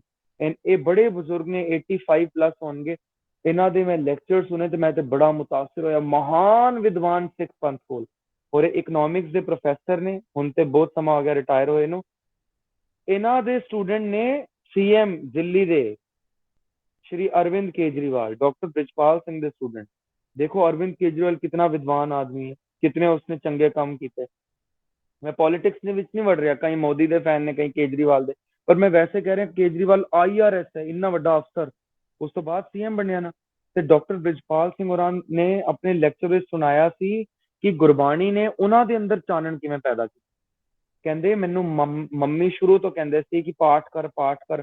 ਕਹਿੰਦੇ ਮੈਂ ਪਾਠ ਕਰਦਾ ਤੇ ਹੁੰਦਾ ਸੀ, ਪਰ ਮੈਨੂੰ ਸਮਝ ਨਹੀਂ ਸੀ ਆਉਂਦੀ ਪਾਠ ਕਰਕੇ ਵੀ ਇੰਨਾ ਦੁੱਖ ਹੈ, ਪੜ੍ਹਾਈ ਕਰ ਕਰਕੇ ਵੀ ਉਹਨਾਂ ਨੂੰ ਨੌਕਰੀ ਨਹੀਂ ਮਿਲੀ, ਪੀਐਚਡੀ ਉਹਨਾਂ ਨੂੰ ਨਹੀਂ ਮਿਲ ਪਾਈ। ਫਿਰ ਉਹਨਾਂ ਨੂੰ ਲੱਕੀਲੀ ਇੱਕ ਵਾਰ ਪੀਐਚਡੀ ਮਿਲੀ ਈਰਾਨ ਵਿੱਚ। ਕਹਿੰਦੇ ਮੈਂ ਯੂਨਾਨ ਵਿੱਚ ਚਲਾ ਗਿਆ। ਕਹਿੰਦੇ ਮੈਂ ਗ੍ਰੀਸ, ਯੂਨਾਨ ਵਿੱਚ ਚਲਾ ਗਿਆ, ਗੁਰੂ ਗ੍ਰੰਥ ਸਾਹਿਬ ਦਾ ਸਰੂਪ ਨਾਲ ਲੈ ਕੇ, ਕਿਉਂਕਿ ਮੰਮੀ ਕਹਿੰਦੀ ਸੀ ਪਾਠ ਕਰਿਆ ਕਰ। ਕਹਿੰਦੇ ਉਧਰ ਮੈਂ ਆਪਣੇ ਜਿਹੜਾ ਮੈਨੂੰ ਹੋਸਟਲ ਮਿਲਿਆ ਉਧਰ ਹੀ ਗੁਰੂ ਗ੍ਰੰਥ ਸਾਹਿਬ ਦਾ ਸਰੂਪ ਪ੍ਰਕਾਸ਼ ਕਰ ਲਿਆ, ਰੋਜ਼ ਉਸ ਤੋਂ ਪਾਠ ਕਰਾਂ। ਕਹਿੰਦੇ ਇੱਕ ਦਿਨ ਮੈਂ ਜਪਜੀ ਸਾਹਿਬ ਪੜ੍ਹ ਰਿਹਾ ਸੀ ਗੁਰੂ ਗ੍ਰੰਥ ਸਾਹਿਬ ਤੋਂ, ਮੈਂ ਅਪਸੈਟ ਬੜਾ ਸੀ, ਪਤਾ ਨਹੀਂ ਮੈਨੂੰ ਨੌਕਰੀ ਮਿਲੇਗੀ ਕਿ ਨਹੀਂ, ਅੱਛੀ ਪੜ੍ਹਾਈ ਹੋ ਨਹੀਂ ਰਹੀ, ਮਾਰਕਸ ਆਉਣਗੇ। ਕਹਿੰਦੇ ਮੈਂ ਬੜਾ ਪਰੇਸ਼ਾਨ ਹੋ ਗਿਆ, ਡਿਪਰੈਸ਼ਨ ਵਿੱਚ ਚਲਾ ਗਿਆ। ਅਸੀਂ ਦੇਖਿਆ ਕਈ ਬੱਚੇ ਡਿਪਰੈਸ਼ਨ ਵਿੱਚ ਚਲੇ ਜਾਂਦੇ ਨੇ ਕਿ ਸਾਡੇ ਬੜੇ ਘੱਟ ਮਾਰਕਸ ਆਏ, ਕਈ ਬੱਚੇ ਸੁਸਾਈਡ ਕਰ ਲੈਂਦੇ ਨੇ, ਹੈ ਨਾ, ਇੰਨੇ ਕੀਮਤੀ ਜੀਵਨ ਤੇ ਆਪਣੇ ਆਪ ਨੂੰ ਮਾਰ ਲੈਂਦੇ ਨੇ ਕਿ ਸਾਡੇ ਘੱਟ ਮਾਰਕਸ ਆਏ, ਦੁਨੀਆ ਨੂੰ ਕੀ ਮੂੰਹ ਦਿਖਾਵਾਂਗੇ, ਦੁੱਖਾਂ ਦਾ ਭਰ ਜਾਂਦੇ ਨੇ ਲੋਕ। ਕਹਿੰਦੇ ਨੇ ਡਾਕਟਰ ਬ੍ਰਿਜਪਾਲ ਸਿੰਘ ਕਿ ਮੈਂ ਜਪਜੀ ਸਾਹਿਬ ਪੜ੍ਹ ਰਿਹਾ ਸੀ ਤੇ ਮੈਂ ਆਪਣੀ ਮੰਮੀ ਨੂੰ ਫੋਨ ਕੀਤਾ, ਮੰਮੀ ਜਿਹੜਾ ਬੰਦਾ ਜਪਜੀ ਸਾਹਿਬ ਪੜ੍ਹਦਾ ਕਦੀ ਦੁਖੀ ਨਹੀਂ ਹੋਏਗਾ, ਸਾਰਾ ਮੇਰਾ ਡਿਪਰੈਸ਼ਨ ਅੱਜ ਉਤਰ ਗਿਆ। ਤੇ ਉਸਦੀ ਮੰਮੀ ਹੈਰਾਨ ਹੋ ਗਈ, ਕਹਿੰਦੀ ਨਾ ਉਹ ਕਿਵੇਂ ਬੇਟੇ? ਕਹਿੰਦੇ ਜਪਜੀ ਸਾਹਿਬ ਵੀ ਲਿਖਿਆ, ਮੈਂ ਰੋਜ਼ ਪੜ੍ਹ ਰਿਹਾ, 4 ਪੌੜੀਆਂ ਵਿੱਚ ਬਾਰ-ਬਾਰ ਲਿਖਿਆ, ਨਾਨਕ ਭਗਤਾਂ ਸਦਾ ਵਿਗਾਸ, ਸੁਣੇ ਦੁੱਖ ਪਾਪ ਕਾ ਨਾਸ। ਕਹਿੰਦੇ ਮੰਮੀ ਜਪਜੀ ਸਾਹਿਬ ਪੜ੍ਹ ਕੇ ਕਦੀ ਕੋਈ ਦੁਖੀ ਨਹੀਂ ਹੋ ਸਕਦਾ। ਉਹਨਾਂ ਦੀ ਮੰਮੀ ਵੀ ਹੈਰਾਨ ਹੋ ਗਈ। ਕਹਿੰਦੇ ਹੁਣ ਮੈਂ ਰੋਜ਼ ਜਪਜੀ ਸਾਹਿਬ ਪੜ੍ਹਦਾ ਤੇ ਮੇਰੇ ਅੰਦਰ ਰੋਜ਼ ਖੁਸ਼ੀ ਪੈਦਾ ਹੁੰਦੀ ਜਾਂਦੀ ਹੈ, ਦੁੱਖ ਪਾਪ ਦਾ ਨਾਸ ਹੋਈ ਜਾ ਰਿਹਾ, ਦੁੱਖਾਂ ਕਲੇਸ਼ਾਂ ਦਾ ਨਾਸ ਹੋਈ ਜਾ ਰਿਹਾ। ਫਿਰ ਉਹ ਕਹਿੰਦੇ ਨੇ ਮੰਮੀ ਮੈਨੂੰ ਇੱਕ ਹੋਰ ਗੱਲ ਸਮਝ ਆਈ, ਜਿੰਨੀ ਮਰਜ਼ੀ ਮੈਂ ਪੜ੍ਹਾਈ ਕਰ ਲਾਂ, ਜਿੰਨੇ ਮਰਜ਼ੀ ਮੈਂ ਗਿਆਨ ਹਾਸਿਲ ਕਰ ਲਾਂ, ਇੱਕ ਜਪਜੀ ਸਾਹਿਬ ਅਗਰ ਮੈਂ ਪੜ੍ਹ ਲਿਆ ਤੇ ਉਸ ਵਰਗਾ ਗਿਆਨ ਮੇਰੇ ਕੋਲ ਆ ਹੀ ਨਹੀਂ ਸਕਦਾ। ਕਹਿੰਦੇ ਨੇ ਬੇਟੇ ਉਹ ਕਿਵੇਂ? ਕਹਿੰਦੇ ਜਪਜੀ ਸਾਹਿਬ ਵੀ ਲਿਖਿਆ, ਸਹਿਜ ਸਿਆਣਪਾਂ ਲੱਖ ਹੋਏ ਤਾਂ ਇੱਕ ਨਾ ਚੱਲੇ ਨਾਲ। ਸਹਿਜ ਕੀ ਹੁੰਦਾ? ਹਜ਼ਾਰਾਂ। ਕਹਿੰਦੇ ਮੰਮੀ 1000 ਤਰ੍ਹਾਂ ਦੀ ਮੇਰੇ ਕੋਲ ਪੜ੍ਹਾਈਆਂ ਹੋਣ ਨਾ, ਸਾਇੰਸ ਵੀ ਪੜ੍ਹ ਲਈ ਹੋਏ, ਮੈਥ ਵੀ ਪੜ੍ਹ ਲਈ ਹੋਏ, ਤਾਂ ਵੀ ਮੈਂ ਗੁਰੂ ਗ੍ਰੰਥ ਸਾਹਿਬ ਦੇ ਗਿਆਨ ਦਾ ਕਿਨਕਾ ਵੀ ਨਹੀਂ ਜਾਣ ਸਕਦਾ। ਸੋਚੋ ਅਸੀਂ ਗੁਰੂ ਗ੍ਰੰਥ ਸਾਹਿਬ ਦਾ ਪਾਠ ਕਰਨਾ ਸ਼ੁਰੂ ਹੋ ਜਾਈਏ ਤੇ ਪੜ੍ਹਾਈਆਂ ਕੁਝ ਵੀ ਨਹੀਂ ਹੈ, ਹਜ਼ਾਰਾਂ ਤਰ੍ਹਾਂ ਦੀ ਸਿਆਣਪਾਂ ਕੁਰਬਾਨ ਕੀਤੀਆਂ ਜਾ ਸਕਦੀਆਂ। ਤੇ ਅਸੀਂ ਇਨਸਾਨ ਹੀ ਇਸ ਕਰਕੇ ਬਣਿਆ। ਕਿਸ ਕਰਕੇ ਇਨਸਾਨ ਬਣਿਆ? ਕੋਈ ਦੱਸ ਸਕਦਾ ਕਿ ਅਸੀਂ ਇਨਸਾਨ ਕਿਉਂ ਬਣਿਆ? ਫਟਾਫਟ ਦੱਸ ਦੋ, ਜਲਦੀ ਜਲਦੀ ਦੱਸ ਦੋ, ਚੈਟ ਬਾਕਸ ਤੇ ਲਿਖ ਕੇ ਦੱਸ ਦੋ। ਪੜ੍ਹਾਈ ਕਰਨ ਲਈ ਇਨਸਾਨ ਬਣੇ ਹੋ, ਪੈਸਾ ਕਮਾਉਣ ਲਈ, ਜੌਬ ਕਰਨ ਲਈ, ਕੋਠੀਆਂ ਬਣਾਉਣ ਲਈ, ਚੰਗੇ ਮੋਬਾਈਲ ਖਰੀਦਣ ਲਈ, ਚੰਗੇ ਵਧੀਆ ਘਰ ਬਣਾਉਣ ਲਈ, ਜਾਂ ਬਹੁਤ ਵਧੀਆ ਗੱਡੀਆਂ ਹੋਣ ਲਈ ਕਿਉਂ ਇਨਸਾਨ ਬਣਿਆ ਅਸੀਂ ਸਾਰੇ? ਜਲਦੀ ਦੱਸੋ, ਜਿਹੜਾ ਦੱਸੇਗਾ ਜਵਾਬ ਉਸੇ ਨੂੰ ਦਿਆਂਗਾ ਮੈਂ। ਚੈਟ ਵੀ ਲਿਖ ਦਿਓ ਤੁਸੀਂ ਟਾਈਮ ਲਗਾ ਰਹੇ ਹੋ, ਟਾਈਮ ਉੜ ਰਿਹਾ ਫਟਾਫਟ, ਟਾਈਮ ਇਜ਼ ਮਨੀ। ਤੇ ਮੈਨੂੰ ਕੌਣ ਮਾਈਕ ਹੀ ਔਨ ਕਰਕੇ ਦੇ ਦਿੱਤਾ, ਉਹ ਕਹਿੰਦੇ ਨੇ ਟੂ ਸੀ ਗੋਡ, ਵਾਹਿਗੁਰੂ। ਇਹ ਤੇ ਇੰਨਾ ਕੀਮਤੀ ਜਵਾਬ ਦੇ ਰਹੇ ਨੇ ਕਿ ਇਨਸਾਨ ਬਣੇ ਵਾਹਿਗੁਰੂ ਨੂੰ ਮਿਲਣ ਲਈ। ਤੇ ਤੁਸੀਂ ਮੈਨੂੰ ਦੱਸੋ ਵਾਹਿਗੁਰੂ ਨੂੰ ਕਿਵੇਂ? ਸਾਇੰਸ ਪੜ੍ਹ ਕੇ ਮਿਲ ਲੋਗੇ, ਐਸਐਸਟੀ ਪੜ੍ਹ ਕੇ ਮਿਲ ਲੋਗੇ, ਨਾਮ ਜਪਣ ਲਈ? ਅੱਛਾ, ਮੈਨੂੰ ਤੇ ਲੱਗਿਆ ਘਰ ਬਣਾਉਣ ਲਈ, ਮौज ਮਸਤੀ ਕਰਨ ਲਈ, ਗੁਰੂ ਦੇ ਚਰਨਾਂ ਵਿੱਚ ਆਉਣ ਲਈ, ਗੁਰਬਾਣੀ ਦੀ ਮਦਦ, ਗਰੀਬਾਂ ਦੀ ਮਦਦ ਕਰਨ ਲਈ। ਵਾਹ ਵਾਹ ਵਾਹ ਵਾਹ, ਕਮਾਲ ਹੋ ਗਈ। ਪਤਾ ਹੈ ਇੱਥੇ ਪੜ੍ਹਾਈ ਵੀ ਅਸੀਂ ਇਸ ਕਰਕੇ ਕਰ ਰਹੇ ਹਾਂ, ਕਿਸੇ ਤੇ ਪਰਉਪਕਾਰ ਕਰਨ ਲਈ। ਜਿਵੇਂ ਤੁਸੀਂ ਲਿਖਿਆ ਨਾ ਗਰੀਬਾਂ ਦੀ ਮਦਦ ਕਰਨ ਲਈ, ਵਿਦਿਆ ਵਿਚਾਰੀ ਤਾਂ ਪਰਉਪਕਾਰੀ। ਅਸੀਂ ਪੜ੍ਹ ਰਹੇ ਹਾਂ ਤਾਂ ਕਿ ਕਿਸੇ ਦੀ ਮਦਦ ਹੋਏ, ਪਰ ਅਸੀਂ ਦੇਖਦੇ ਹਾਂ ਲੋਕੀ ਪੜ੍ਹ ਰਹੇ ਨੇ ਤਾਂ ਕਿ ਅਸੀਂ ਚੋਰੀ ਕਰ ਸਕੀਏ। ਵੱਡੇ ਵੱਡੇ ਨੇਤਾ ਬਣ ਜਾਂਦੇ ਨੇ ਤੇ ਦੁਨੀਆ ਦਾ ਲੱਖਾਂ ਕਰੋੜਾਂ ਰੁਪਇਆ ਖਾ ਜਾਂਦੇ ਨੇ, ਹੈ ਨਾ। ਚੰਗੇ ਵੱਡੇ ਵੱਡੇ ਸਾਇੰਟਿਸਟ ਬਣ ਕੇ ਐਸੀਆਂ ਦਵਾਈਆਂ ਬਣਾ ਦਿੰਦੇ ਨੇ ਕਿ ਕਰੋਨਾ ਵਾਇਰਸ ਫੈਲ ਜਾਂਦਾ ਸਾਰੀ ਦੁਨੀਆ ਵਿੱਚ। ਬੜਾ ਵੱਡਾ ਇੰਜੀਨੀਅਰ ਬਣ ਕੇ ਤੇ ਜਹਾਜ਼ ਹਾਈਜੈਕ ਕਰ ਲੈਂਦੇ ਨੇ। ਯਾਨੀ ਲੋਕਾਂ ਨੂੰ ਪਤਾ ਹੀ ਨਹੀਂ ਹੈ ਕਿ ਪੜ੍ਹਾਈ ਕਿਉਂ ਕਰ ਰਹੇ ਆ। ਫਿਰ ਗੁਰਬਾਣੀ ਸਾਨੂੰ ਦੱਸਦੀ ਹੈ, ਉਹ ਮੂਰਖਾ ਪੜ੍ਹ, ਕਿਵੇਂ? ਇਸ ਤਰ੍ਹਾਂ ਪੜ੍ਹ ਕਿ ਲੋਕਾਂ ਦੇ ਪਰਉਪਕਾਰ ਕਰ ਸਕੇ। ਵਿਦਿਆ ਵਿਚਾਰੀ ਤਾਂ ਪਰਉਪਕਾਰੀ, ਪਰਉਪਕਾਰ ਕਰਨ ਲਈ ਪੜ੍ਹ, ਬਹੁਤ ਜ਼ਿਆਦਾ ਪੜ੍ਹ। ਤੇ ਪੜ੍ਹਾਈ ਦਾ ਦਿਖਾਵਾ ਹੀ ਨਾ ਕਰੀ ਜਾ ਕਿ ਮੈਂ ਬਹੁਤ ਪੜ੍ਹ ਲਿਆ। ਕਈ ਲੋਕ ਜਿਹੜੇ ਬਹੁਤ ਪੜ੍ਹ ਜਾਂਦੇ ਨੇ ਉਹਨਾਂ ਨੂੰ ਬੜਾ ਈਗੋ ਆ ਜਾਂਦਾ, ਅੰਦਰ ਹੰਕਾਰ ਆ ਜਾਂਦਾ। ਮੇਰੇ ਵਰਗੇ ਮੂਰਖਾਂ ਨਾਲ ਗੱਲ ਵੀ ਨਹੀਂ ਕਰਦੇ। ਹੋ ਕਹਿੰਦੇ ਤੂੰ ਹੈ ਕੌਣ, ਮੈਂ ਤੇ ਬੜਾ ਪੜ੍ਹਿਆ ਲਿਖਿਆ, ਹੈ ਨਾ। ਤੁਸੀਂ ਦੱਸੋ, ਮੇਰੇ ਮਾਤਾ ਪਿਤਾ ਬਿਲਕੁਲ ਨਹੀਂ ਪੜ੍ਹੇ ਲਿਖੇ। ਮੇਰੇ ਪਾਪਾ ਦੱਸਦੇ ਸੀ ਕਿ ਉਹ 8ਵੀਂ ਤੱਕ ਪੜ੍ਹੇ ਨੇ, ਤੇ ਮੇਰੀ ਮੰਮੀ ਕਹਿ ਰਹੀ ਸੀ ਮੈਂ 10ਵੀਂ ਤੱਕ ਤੇ ਪੜ੍ਹੀ ਹਾਂ, ਪਰ 10ਵੀਂ ਫੇਲ ਹੋ ਗਈ। ਪਰ ਜਿੰਨਾ ਗਿਆਨ ਉਹਨਾਂ ਕੋਲ ਹੈ, ਗੁਰੂ ਗ੍ਰੰਥ ਸਾਹਿਬ ਦੀ ਜਿਤਨੀ ਨੌਲੇਜ ਤੇ ਜਿਤਨਾ ਉਹਨਾਂ ਨੇ ਮੈਨੂੰ ਗਿਆਨ ਦੱਸਿਆ, ਮੈਂ ਕਹਿੰਦਾ PhD ਕਰਕੇ ਵੀ ਮੈਨੂੰ ਕੁਝ ਨਹੀਂ ਆਉਂਦਾ, ਕੱਖ ਵੀ ਨਹੀਂ ਆਉਂਦਾ। ਉਹਨਾਂ ਦੇ ਪੈਰ ਦੀ ਖਾਕ ਵੀ ਨਹੀਂ ਬਣ ਸਕਿਆ, ਉਹਨਾਂ ਕੋਲ ਇੰਨਾ ਗਿਆਨ ਹੈ। ਉਹਨਾਂ ਨੇ ਮੈਨੂੰ ਦੱਸਿਆ ਕਿ ਬੇਟੇ, ਪੜ੍ਹਾਈ ਕਰਕੇ ਕਦੀ ਵੀ ਲਾਲਚ ਨਹੀਂ ਕਰੀਦੀ ਹੁੰਦੀ, ਹੰਕਾਰ ਨਹੀਂ ਕਰੀਦਾ ਹੁੰਦਾ, ਕਦੀ ਦਿਖਾਵਾ ਵੀ ਨਹੀਂ ਕਰਨਾ। ਪੜ੍ਹਾਈ ਕਰਕੇ ਕੀ ਕਰਨਾ ਹੈ? ਸਾਰਿਆਂ ਤੇ ਪਰਉਪਕਾਰ ਕਰਨਾ ਹੈ, ਸਾਰਿਆਂ ਦੀ ਮਦਦ ਕਰਨੀ ਹੈ, ਲਾਇਲ ਹੋਣਾ ਹੈ, ਚੋਰੀਆਂ ਨਹੀਂ ਕਰਨੀਆਂ। ਤੇ ਇਹ ਪੜ੍ਹਾਈ ਸਾਨੂੰ ਸਿਰਫ ਗੁਰਬਾਣੀ ਦੱਸਦੀ ਹੈ। ਪਰ ਕਾ ਬੁਰਾ ਨਾ ਰਾਖੋ ਚੀਤ, ਤੁਮਕੋ ਦੁੱਖ ਨਹੀਂ ਪਾਈ ਮੀਤ। ਕਦੀ ਕਿਸੇ ਦਾ ਬੁਰਾ ਨਾ ਕਰੀ, ਤੈਨੂੰ ਸਦਾ ਹੀ ਸਦਾ ਸੁਖ ਰਹਿਣਗੇ। ਮੈਂ ਕਿਹਾ ਹੈ ਇਸ ਤਰ੍ਹਾਂ ਹੁੰਦਾ? ਅਸੀਂ ਇਨਸਾਨ ਵੀ ਵਾਹਿਗੁਰੂ ਨੂੰ ਮਿਲਣ ਲਈ ਬਣਿਆ ਹੈ ਮੰਮਾ? ਤੇ ਮੰਮਾ ਕਹਿੰਦੀ ਹੈ ਹਾਂ ਬੇਟੇ, ਤੇ ਸਾਰਿਆਂ ਤੋਂ ਵੱਡੀ ਪੜ੍ਹਾਈ ਤੂੰ ਦੱਸ ਮੈਨੂੰ, ਸੋਸ਼ਲ ਸਾਇੰਸ ਦੀ ਹੈ, ਸਾਇੰਸ ਦੀ ਹੈ, ਮੈਥ ਦੀ ਹੈ, ਇੰਗਲਿਸ਼ ਦੀ? ਫਿਰ ਮੈਂ ਕਹਿੰਦਾ ਨਹੀਂ ਮੰਮੀ, ਸਭ ਤੋਂ ਵੱਡੀ ਪੜ੍ਹਾਈ ਤੇ ਗੁਰਬਾਣੀ ਦੀ ਪੜ੍ਹਾਈ ਹੈ। ਗੁਰਬਾਣੀ ਜਿੰਨੀ ਪੜ੍ਹਦੇ ਜਾਵਾਂਗੇ ਉਨਾ ਕੌਨਸੈਂਟਰੇਸ਼ਨ ਵੱਧਦਾ ਜਾਏਗਾ। ਕੌਨਸੈਂਟਰੇਸ਼ਨ ਪਤਾ ਕਿਵੇਂ ਵਧੇਗਾ? ਸਾਨੂੰ ਗੁਰਬਾਣੀ ਬੜਾ ਕੁਝ ਦੱਸੇਗੀ। ਮੈਂ ਕਿਹਾ ਮੰਮੀ ਮੇਰਾ ਟੀਵੀ ਤੇ ਬੜਾ ਮਨ ਲੱਗਦਾ, ਗਾਣੇ ਸੁਣਦਾ ਬੜਾ ਅੱਛਾ ਲੱਗਦਾ ਮੰਮੀ, ਬਹੁਤ ਮਜ਼ਾ ਆਉਂਦਾ। ਤੇ ਮੈਨੂੰ ਇੱਕ ਗੱਲ ਕਿਸੇ ਵਿਦਵਾਨ ਨੇ ਕਹੀ ਸੀ, ਉਦੋਂ ਦੇ ਮੇਰੇ ਗਾਣੇ ਛੁੱਟ ਗਏ ਸੀ, ਗਾਣੇ ਸੁਣਨੇ ਛੁੱਟ ਗਏ। ਤੁਸੀਂ ਵੀ ਸੁਣਦੇ ਹੋ ਨਾ, ਸਿੱਧੂ ਮੂਸੇਵਾਲਾ ਹੈ ਨਾ, ਪਤਾ ਨਹੀਂ ਕਿਹੜੇ ਕਿਹੜੇ ਸਿੰਗਰ ਨੇ, ਦਿਲਜੀਤ ਦੋਸਾਂਝ, ਸਾਰੇ ਬੜੇ ਖੁਸ਼ ਹੁੰਦੇ, ਓਏ ਹੋਏ ਗਾਣੇ ਸੁਣੋ ਮਜ਼ਾ ਆਉਂਦਾ ਬੜਾ। ਤੇ ਮੈਂ ਕਿਹਾ ਕਿ ਮੈਂ ਤੇ ਗਾਣੇ ਸੁਣਦਾ, ਬੜੇ ਗਾਣੇ ਸੁਣਦਾ। ਤੇ ਮੈਨੂੰ ਉਸ ਵਿਦਵਾਨ ਨੇ ਸੁਣਾਇਆ, ਕਹਿੰਦੇ ਤੂੰ ਮੈਨੂੰ ਇੱਕ ਗੱਲ ਦੱਸ ਦੇ, ਜਿਹੜੇ ਗਾਣੇ ਹਨ ਨਾ, ਉਹਨਾਂ ਦੇ ਮੀਨਿੰਗ ਅਗਰ ਤੂੰ ਆਪਣੇ ਮਾਂ-ਬਾਪ ਦੇ ਸਾਹਮਣੇ ਸੁਣਾ ਸਕਦਾ ਹੈ ਤੇ ਬੇਸ਼ੱਕ ਗਾਣੇ ਸੁਣ ਲਿਆ ਕਰ। ਮੈਂ ਬੜਾ ਹੈਰਾਨ ਹੈ, ਮੈਂ ਕਿਹਾ ਕਿਉਂ, ਇਸ ਤਰ੍ਹਾਂ ਦੇ ਕਿਹੜੇ ਮੀਨਿੰਗਸ ਨੇ? ਫਿਰ ਮੈਂ ਇੱਕ ਇੱਕ ਗਾਣੇ ਦੇ ਮੀਨਿੰਗ ਜਾਣਨ ਸ਼ੁਰੂ ਕੀਤੇ। ਉਹ ਕਹਿੰਦੇ ਨੇ, ਆ ਗਏ ਪੱਗਾਂ ਪੋਚਵੀਆਂ ਵਾਲੇ, ਰਹੀ ਬਚ ਕੇ ਤੂੰ ਰੰਗਲੇ ਦੁਪੱਟੇ ਵਾਲੀ। ਮੈਂ ਬੜਾ ਨੱਚਦਾ ਹੁੰਦਾ ਸੀ ਇਸ ਗਾਣੇ ਤੇ, ਆ ਗਏ ਪੱਗਾਂ ਪੋਚਵੀਆਂ ਵਾਲੇ। ਮੈਂ ਬੜਾ ਖੁਸ਼ ਹੁੰਦਾ ਸੀ, ਵਿਆਹਾਂ ਤੇ ਵੀ ਨੱਚਦਾ ਹੁੰਦਾ ਸੀ। ਇੱਕ ਦਿਨ ਮੈਂ ਇਸ ਤੋਂ ਬੈਠ ਕੇ ਸੋਚ ਰਿਹਾ ਸੀ ਕਿ ਗਾਣੇ ਦਾ ਕੀ ਮਤਲਬ ਹੈ, ਵਿਦਵਾਨ ਮੈਨੂੰ ਇਸ ਤਰ੍ਹਾਂ ਕਿਉਂ ਕਹਿ ਰਹੇ ਸਨ। ਤੇ ਇਸ ਗਾਣੇ ਦਾ ਮਤਲਬ ਪਤਾ ਕੀ ਹੈ? ਕਿ ਪੱਗਾਂ ਜਿਨ੍ਹਾਂ ਨੇ ਸਿਰ ਤੇ ਬੰਨੀਆਂ ਨਾ, ਸਰਦਾਰ, ਉਹ ਆ ਗਏ ਨੇ। ਆ ਗਏ ਪੱਗਾਂ ਪੋਚਵੀਆਂ ਵਾਲੇ, ਰਹੀ ਬਚ ਕੇ ਤੂੰ ਰੰਗਲੇ ਦੁਪੱਟੇ ਵਾਲੀਏ। ਤੇਰੀ ਇੱਜ਼ਤ ਨੂੰ ਖਤਰਾ ਹੈ ਕੁੜੀਏ, ਇਹ ਪੱਗਾਂ ਵਾਲੇ ਜਿਹੜੇ ਆ ਗਏ ਨੇ ਤੇਰੀ ਇੱਜ਼ਤ ਲੁੱਟ ਲੈਣ। ਮੇਰੇ ਦਿਲ ਨੂੰ ਇੰਨੀ ਚੋਟ ਵੱਜੀ ਗਾਣਾ ਸੁਣ ਕੇ, ਇੰਨੀ ਚੋਟ। ਮੈਂ ਕਿਹਾ ਹੱਦ ਹੋ ਗਈ, ਇਹ ਪੱਗਾਂ ਨੇ ਟਕੇ ਟਕੇ ਤੇ ਵਿਕਦੀਆਂ ਇਸਤਰੀਆਂ ਦੀ ਇੱਜ਼ਤ ਬਚਾਈ, ਤੇ ਸਿੰਗਰ ਗਾਣੇ ਬਣਾ ਰਹੇ ਨੇ ਕਿ ਪੱਗਾਂ ਵਾਲੇ ਆ ਗਏ ਤੇ ਤੂੰ ਆਪਣੀ ਇੱਜ਼ਤ ਬਚਾ ਲੈ, ਇਹ ਪੱਗਾਂ ਵਾਲੇ ਤੈਨੂੰ ਖਾ ਜਾਣਗੇ, ਤੈਨੂੰ ਲੁੱਟ ਲੈਣਗੇ। ਇੰਨਾ ਮੈਂ ਹੈਰਾਨ ਹੈ, ਇੰਨਾ ਮੈਨੂੰ ਰੋਣਾ ਆਇਆ ਇਸ ਗੱਲ ਤੇ ਕਿ ਕਿਸ ਤਰ੍ਹਾਂ ਦੇ ਸਾਡੇ ਸਿੰਗਰ ਨੇ ਤੇ ਉਸ ਤਰ੍ਹਾਂ ਦੇ ਅਸੀਂ ਮੂਰਖ ਬੈਠੇ ਹਾਂ ਗਾਣੇ ਸੁਣਨ ਵਾਲੇ।